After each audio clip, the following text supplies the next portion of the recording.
We really emphasize a lot in today's society how much interactions we have with social media, but real world interactions with people where we understand what's happening locally are always going to be important because that's what we're used to throughout our human history.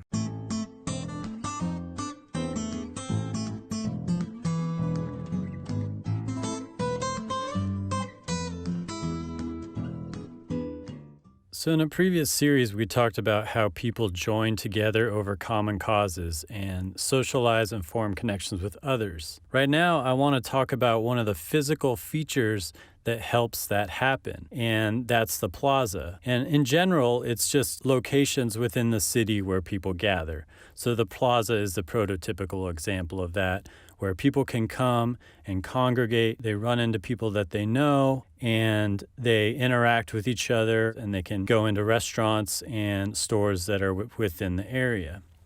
And so it's not just the plaza, it could be sidewalks, it could be farmers markets, but these physical locations serve an important function for society because human communication is so important for creating culture.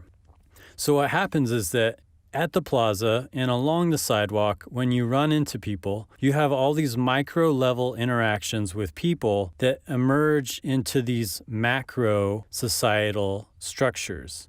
So for example, just considering a farmer's market, somebody could go to the farmer's market, and if they're well integrated in the community, they can run into people that could potentially run for local elections.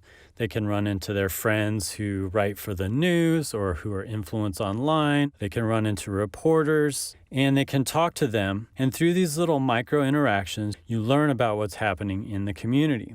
Maybe you run into a coworker and you learn about something that's happening at the office that you wouldn't have heard about if you were just sitting at your desk all day. Maybe you found out that they raised the rent at an apartment complex that's near yours, and then it gets your mind wondering about, changes that might be happening. Maybe a new bar opened up and you found out about it by running into somebody, and now you're going to go check out that bar, and when you do, you run into even more people that you know.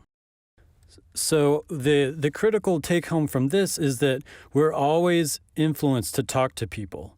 We're always influenced to discuss what's going on and to try to process what's happening in society. And word of mouth is always going to be a critical feature for understanding what's going on. It's always going to be powerful to hear that a new restaurant is really good from a friend by word of mouth than it is to simply see a review of it online. So even though online information is where much of the information that we share today happens, it's never going to surpass the influence of word of mouth because we come from a long history of being influenced by face-to-face interactions. Thanks for listening. We're going to be posting regularly about human psychology and how humans are influenced by media and how they're influenced by each other.